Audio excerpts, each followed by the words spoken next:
Art, I'll start by asking you a very fundamental question about your own name. Yes, sir. The fundamental question being, तुम्हारे नाम में अर्थ का अर्थ क्या है? So literally it translates to meaning, but I would say on an abstract level, it is about essence of my life, the earth of the earth. Or something to do with dharma, artha, kam, moksha? No. No, sir. All right. I find that mathematics optional. And unless I've noted it wrong, you've got a hobby parliamentary debating. Am I correct, or is it just debating? Sir, it's officially called parliamentary debating. What sir. is a parliamentary debate, if I may ask? Sir, in the sense of my hobby, it's basically a 3 versus 3 debate. One side represents the government and the other side represents the opposition. And you have one speaker going from the government side and other from opposition and so on. Sir. Now, my question is about actual parliamentary debates in the parliament. Do you think they are parliamentary anymore, or are they more unparliamentary than parliamentary? Sir, I would say that while there are some issues like use of unparliamentary language, some debating etiquette has been lost, excessive politicization or communalization of issues, I would still say, sir, the parliamentary debates are there and it's a thriving debating environment, sir. Issues are being taken up and they are being discussed at length, sir. All right. Now I find you're from IIT Delhi. Yes, Correct? sir. What's Yes. so special about IITs? Or are they overhyped?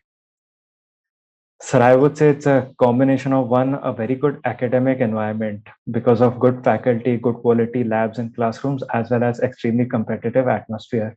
Second, sir, it's a environment where a lot of extracurricular activities are offered, right from sports to music to dance to seminars, as well as NSS.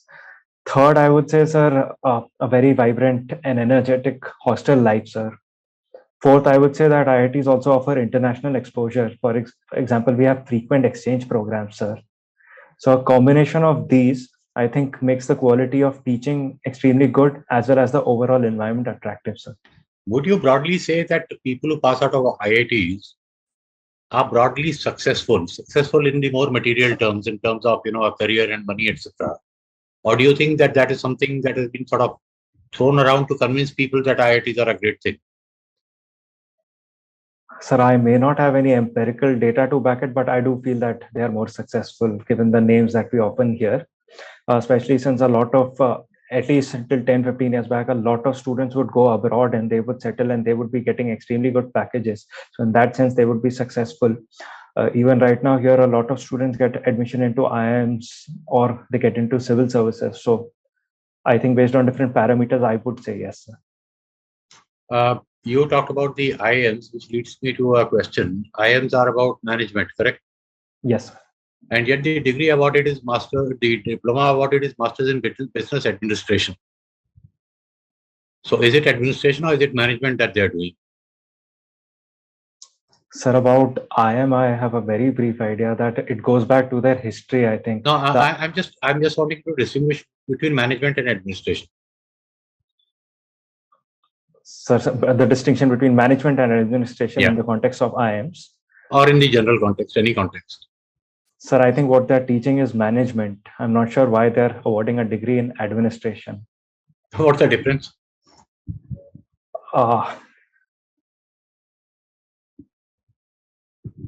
I am not able to put it in words, sir. All right. Thank you. I'll request Sunil Gulati followed by General Halur, and I'll just see my connectivity and come back. So Gulati, 5 minutes followed by General Halur. You are a mechanical engineer. Sir, yes, sir. Most major transformation which has happened in the automobile sector recently. So shift towards electric vehicles. So how will it affect the road mechanic? Sorry, sir, I could not hear. How will that affect our road mechanics? Sir, if it's possible to slightly come closer, I'm not able. This affect our road mechanics. Road mechanics? Yeah, the roadside mechanics. Yes, sir. I think they are used to the normal IC engine vehicles. And about electric vehicles, it is said that they have lesser moving parts, so lesser chances of failure, and hence the road mechanics might be negatively impacted, sir. So do you see death of automobile sector? Because the electric vehicles will never go bad. Very few moving parts, so they will live for 25, 30 years. What is the current life which is allowed by Supreme Court for IC engine vehicles? What is the currently allowed? Sir, about second part of your question, I think it's 20 years, and it was in the recent news for the vehicle scrappage policy. As to sir, the 15 years for petrol and 10 years for diesel in NCR region. sir, my data may be incorrect, then, sir. About the first part of your question, I think, sir, the shift is necessitated on grounds of environment as well as the long-term cost efficiency, sir. So there will be a new forms of employment that would be created, like the whole assembly line around the battery manufacturing as well as the charging infrastructure. So I would call it more of a shift towards new forms of employment, sir. So why do you want to join IAS? Sir, for me, civil service is a very prestigious and meaningful career. Right from a young age, officers are given important responsibilities and opportunities to work in diverse sectors, sir. And I was attracted to this. Okay, tell me, does the world need China more or China needs the world more? Sir, in the present situation, I would say both situations are going hand in hand. China needs world not only because it's a part of the world, and other countries, if they unite against it, then it could be problematic for China. Already alliances are forming. The world needs China because China is the second largest economy and it's a supplier of lot of intermediate and capital goods. In fact, sir, recently there was an article how about something as simple as neodymium, which is a rare earth metal. China has complete monopoly over it. And hence, sir, I would say the world needs China as well as China needs the world. Okay, this central vista which has been made in Delhi, do you think it makes sense in the middle of COVID to spend so much money on these structures? Sir, I would say yes, it does make sense. There were the few reasons I can say is one that in the absence of not having a central vista, we are paying each year around rupees 1,000 to 2,000 crores in rent of official buildings, sir. Secondly, sir, there were concerns over the fire safety and earthquake resistant norms over the existing parliamentary structures. Third, sir, when it comes to the context of timing, it is said that during periods of economic crisis, counter-cyclical fiscal policy, that is increase in spending by the government, is actually a good way to revive the economy. So on these grounds, I would say that it was good to go forward with this. Do you have a driving license? Sir, I don't. Good. Okay. But are you aware of a new software which has been developed for the making driving license and vehicles and all? What is the Sir, I am not, sir. I'll find out. Okay, when you go on the road, there's a challan. So, which software is governing all these things now? Sir, I'll have to find out, sir. I'm not aware. So, General Halu, would you take over? Yeah. Arth, Good afternoon, to sir. you. Yeah. Arth, there were two, bills which have been passed by the Lok Sabha recently in this current session. Are you aware of those bills? Sir, I'm not able to recollect Okay. the name. Yeah, I'll tell you. This is one is IBC, bankruptcy code, basically. Insolvency and bankruptcy Insolvency and code, sir. bankruptcy code. And the second one is pertaining to factorization amendment bill. Are you Sir. aware what these are? Factorization, the ordinance factory, sir, or Not factorization, sorry, factoring bill. Factoring bill. sir, I'm not pertaining to aware. MSMEs. You're not aware of either of them? Sorry, sir. Okay, fine. China has been in the news recently for cracking down on its own big technical firms. Why do you think they are doing so? And despite knowing that it will have a large implication, they are still going ahead with it. So what do you think are the concerns or reasons why China is now after its own high-tech and big technology companies, whether it is in all aspects, whether it is in taxi hailing service like Didi, or whether it is in Alibaba, or whether it is Tencent and other companies. So why do you think that is the case? Sir, as you pointed out, China has been after Jack Ma as well as their Didi company, which is one of the leading companies. From what I know, it's because of political reasons, sir. The Chinese Communist Party wants to increase its control over different companies, as the companies were getting extremely powerful. They had a lot of resources, and to move forward and to establish or to make sure that the CCP monopoly continues, they wanted to crack down on these companies. For example, Sir Jack Ma had made a controversial statement about their banking statement, because of which after the Chinese authorities suddenly cracked down on Alibaba Group. So the implication could be one that internationally it sends a wrong message about their investment climate as well as the freedom they offer. But domestically, they have achieved the desired purpose, that is to scare away any form of opposition they have, sir. Is the scare of the opposition, or is it the scare of other concerns which directly impact their hold on their population? So their eventual concern is about their hold over their population, but I'm not sure in between what comes. Okay, fine. Recently, the education department has issued a instruction where up to 40% of credits can be taken by courses which are online.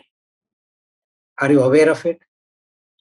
No, sir. So even if you're not aware, tell me, under the current circumstances, is it a good idea to be taking credits as much as 40% online?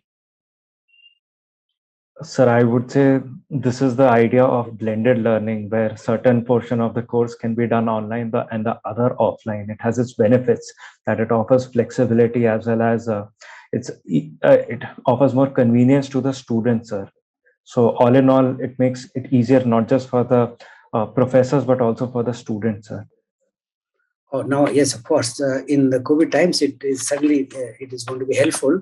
But even otherwise, going forward, don't you think it is a good idea to be having classes, particularly for those students who are from universities which are hardly known for teaching anything worthwhile? Sorry, sir, if you can clarify the question.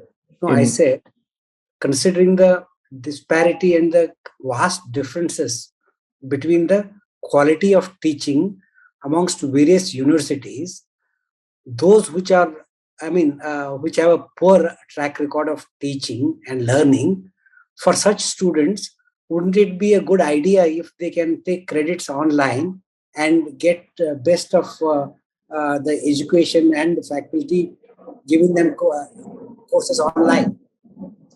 Definitely, sir. I think that is the one of the biggest positive aspects of online education, the scalability factor, that today one course taught at place A can be viewed by someone at place B, and the best optimization of resources can take place. So these universities, which otherwise may not have good quality teachers for a particular course, the students can benefit through this blended concept, sir. Okay, thanks, sir. Kripaji, sir. Good afternoon, Earth. Good afternoon, sir. Just a personal question I'll start with. You have not, I don't know, you have blanked out your date of birth and certain other aspects. Why is that? Sir, I was forwarding DAF to a lot of coaching, so I blackened out personal details, sir. Acha. Including your mother's details and address and all those kind of stuff. Sir. Yes, sir. Okay. All right. Could you just enumerate some tenets, basic tenets of Jainism, and how does it compare with the basic tenets of Buddhism?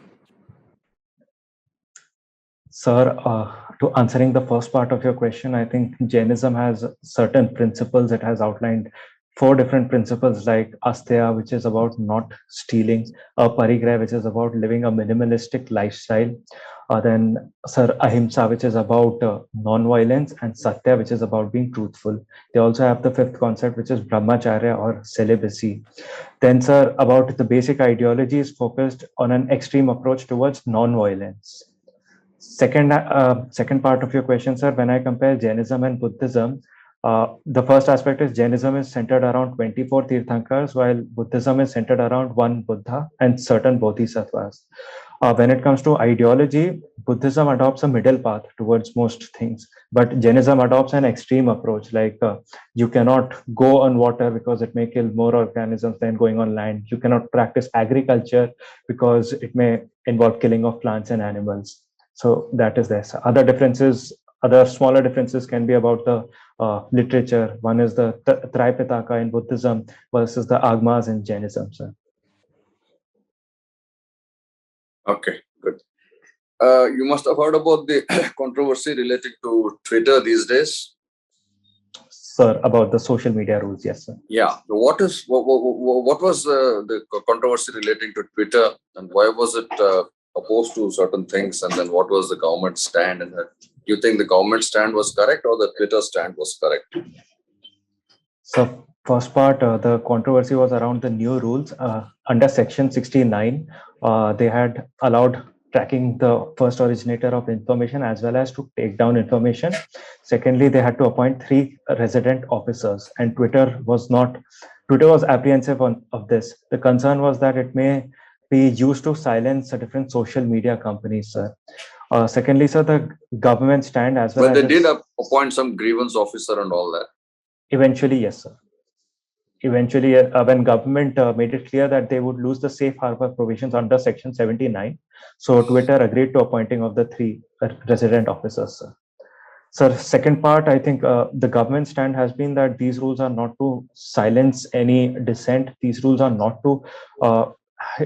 to be misused for tracking, but instead to empower different users. They give the example, for instance, if a woman has to complain, why should she have to wait for the complaint to be resolved at the New York headquarters? Why can't it be resolved within India?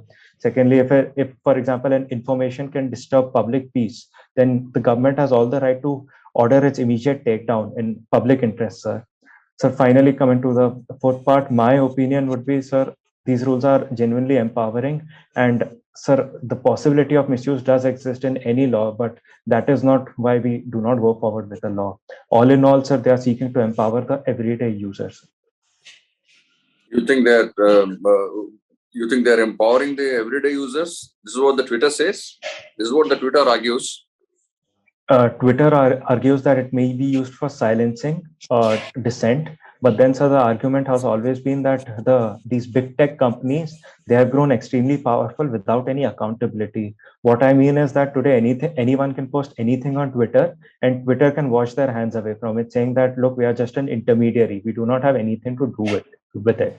This is where the government comes and says that then you lose the intermediary liability if you do not do anything, because it is harming our public interest when such things happen. Okay. Thank you. Thank you very much. Professor Chandrakant. Namaste, Arth. Sir, namaste. Now, you have taken mathematics as a lab subject. Yes, sir. Okay. Now, there is a matrix with numbers 2, 1, 2, 1. Okay. 2, 1, 2, 1. Can you find the inverse? 2, 1, 2, 1. 2, 1 and 2, 1. So the inverse won't exist. It's a singular matrix. Why? It's a singular matrix. Okay. What is the property which makes it singular? Sir, its determinant is 0. Okay. So linear dependence. Yes, sir. The rows are linearly dependent. Okay. Now another question. Y is equal to a plus bx. Okay, is a linear equation. Sorry, sir. Y equal to? Y is equal to a plus bx. Yes, sir. And another equation, y is equal to a x to the power of b. A x to the power of b. Now apply logarithm to both the equations. Sir, in the first equation, log y equal to log a plus log b plus log x, because it gets split.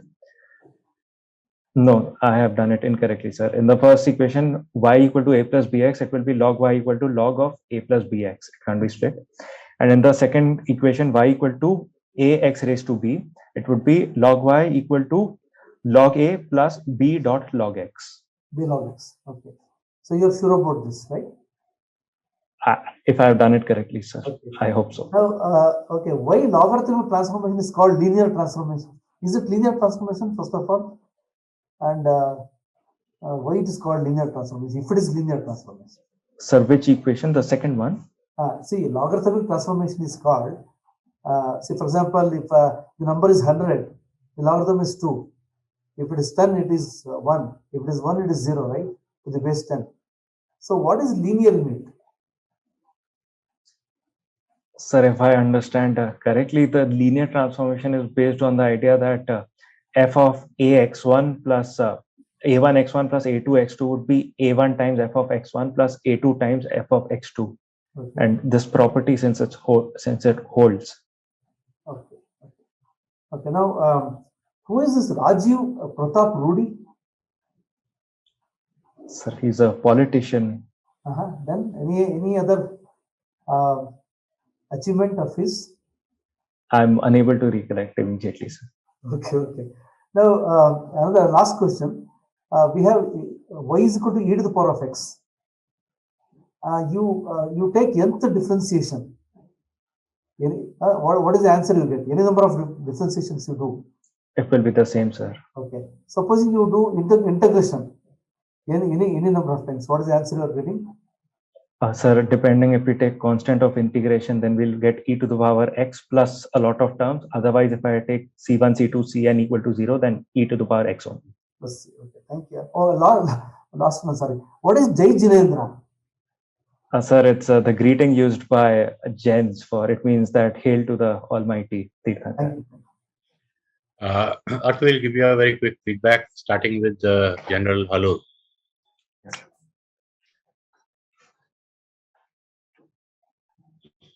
Sir, you have to unmute. Arth, I found you very impressive. Your overall performance was excellent. And the way you answered, the presence of mind that you had, and the way you were able to condense your answers and put it across in a very clear-cut manner, precise manner, it was excellent. Overall, you made a very good, very positive impression. All the very best to you, Arth. Yes, sir. Kripaji, sir.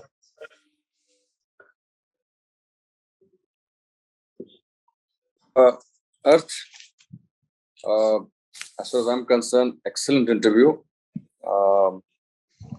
Came across exceedingly well, I would say, with the clarity of thought and the presence of mind and a pleasant demeanor.